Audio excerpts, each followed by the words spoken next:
Praise the Lord. എൻ്റെ പ്രിയരെല്ലാം സുഖമായിരിക്കുന്നോ? കർത്താവിൻ്റെ കൃപ നിങ്ങളോട് കൂടെ ഇരിക്കട്ടെ. അവിടുന്ന് നിങ്ങളെ അനുഗ്രഹിക്കുമാറാകട്ടെ. പ്രിയപ്പെട്ടവരെ, ഈ ലോകത്തിൽ സഹിക്കുവാൻ കഴിയാത്ത വേദനകളിൽ ഒന്ന് അവഗണനയുടെ വേദന, ദ പെയിൻ ഓഫ് റിജക്ഷൻ. നിങ്ങൾ അതിലൂടെ കടന്നു പോയിട്ടില്ലേ? ചില സാഹചര്യങ്ങളിലൊക്കെ അവഗണിക്കപ്പെട്ടിട്ടില്ലേ? തകർന്ന് കരഞ്ഞിട്ടില്ലേ? ഒത്തിരി ഭാരപ്പെട്ടിട്ടില്ലേ? ഞാൻ ഒത്തിരി റിജക്ഷനിലൂടെ കടന്നുപോയ ഒരു വ്യക്തിത്വമാണ്. പക്ഷേ ആ റിജക്ഷൻസ് ഒന്നും എന്നെ തകർത്തില്ല. പകരം ഹോളി സ്പിരിറ്റ് എന്നെ പണിയുകയായിരുന്നു. നമുക്ക് ശമൂവേലിനെ കുറിച്ച് വായിക്കുവാൻ സാധിക്കും. തൻ്റെ നന്നേ ചെറുപ്പത്തിൽ തന്നെ തൻ്റെ മാതാവ് ഏലി പുരോഹിതൻ്റെ അരികിലാക്കിയല്ലേ? അമ്മയുടെയും അപ്പയുടെയും കൂടെ കഴിയേണ്ട പ്രായം, അമ്മയുടെയും അപ്പയുടെയും ചൂട് ഏൽക്കേണ്ട പ്രായം, അവരുടെ കൂടെ കിടന്ന് ഉറങ്ങേണ്ട പ്രായം. ഈ സമയത്താണ് തൻ്റെ മാതാവ് തന്നെ ഏലി പുരോഹിതൻ്റെ അടുത്താക്കിയത്. അവിടെ താൻ ഒറ്റയ്ക്കാണ് പെട്ടകത്തിൻ്റെ അടുത്ത് വിശ്രമിച്ചിരുന്നത്. വചനത്തിൽ നമുക്ക് വായിക്കുവാൻ സാധിക്കും. തൻ്റെ ആ ഏകാന്തത എത്ര വലുതായിരിക്കുമല്ലേ? തന്നോടുള്ള അവഗണന അത് തനിക്ക് സഹിക്കുവാൻ കഴിയുമായിരുന്നോ? ഞാനത് ചിന്തിക്കാറുണ്ട്. എന്തുമാത്രം പെയിനിലൂടെ ആ ചെറിയ ബാലകൻ കടന്നുപോയി. ദാവീദ് തൻ്റെ ജീവിതത്തിൽ താൻ അവഗണിക്കപ്പെട്ടത് എത്ര ഭയങ്കരമായിട്ടാ. കുടുംബാംഗങ്ങളെല്ലാം ഭവനത്തിൽ വലിയ ഫീസ്റ്റ് കൂടുമ്പോൾ താൻ മരുഭൂമിയിൽ ആടുകളുമൊത്ത്. പക്ഷേ ഈ ദൈവഭക്തർ പിന്നത്തേതിൽ അസാധാരണമായിട്ടല്ലേ കർത്താവിനാൽ ഉപയോഗിക്കപ്പെട്ടത്?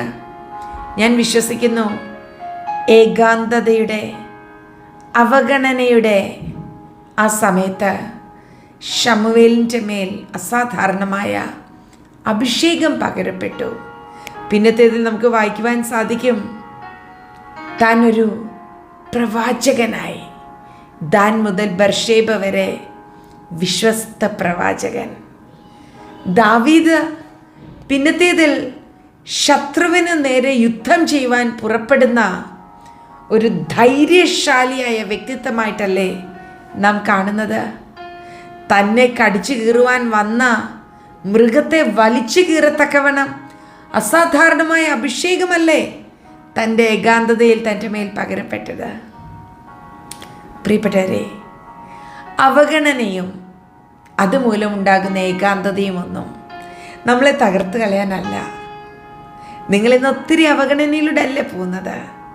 ഒത്തിരി മനസ്സ് വിഷമിച്ചിരിക്കുകയല്ലേ? ഭാരപ്പെടേണ്ട. കർത്താവിന് എൻ്റെ പിന്നിലൊരു പദ്ധതിയുണ്ട്. നിങ്ങളെ സ്വർഗം ഉയർത്തും. അവിടുന്ന് നിങ്ങളെ മാനിക്കും.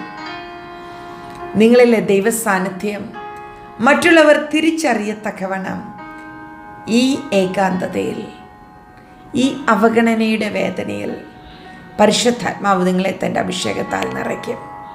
ഭാരപ്പെടേണ്ട, സമാധാനപ്പെടുക, ധൈര്യമായിട്ടിരിക്കുക, പ്രാർത്ഥിക്കാം. അപ്പാ, നന്ദി അപ്പാ. അവഗണനയുടെ വേദനയിൽ, ഏകാന്തതയുടെ അനുഭവങ്ങളിൽ അങ്ങ് ഞങ്ങളോട് ഇടപെടുമെന്നും അവിടുത്തെ അഭിഷേകത്താൽ ഞങ്ങളെ നിറയ്ക്കുമെന്നും അങ്ങ് ഞങ്ങളോട് സംസാരിച്ചതിന് സ്തോത്രം. ഇപ്പോൾ അവഗണന സഹിക്കുവാൻ കഴിയാതെ ഭാരത്തിലായിരിക്കുന്ന, കണ്ണുനീരോടെ ആയിരിക്കുന്ന അങ്ങയുടെ മക്കളെ ആശ്വസിപ്പിക്കണമേ. ഒരു പ്രത്യേക അഭിഷേകം അവരുടെ മേൽ പകരപ്പെടട്ടെ. ഞങ്ങളങ്ങേ സ്നേഹിക്കുന്നു നാഥ, ഞങ്ങളങ്ങേ ബഹുമാനിക്കുന്നു. മഹത്വം അപ്പായിക്ക് യേശുവിൻ നാമത്തിൽ തന്നെ. ആമേൻ. Bless U.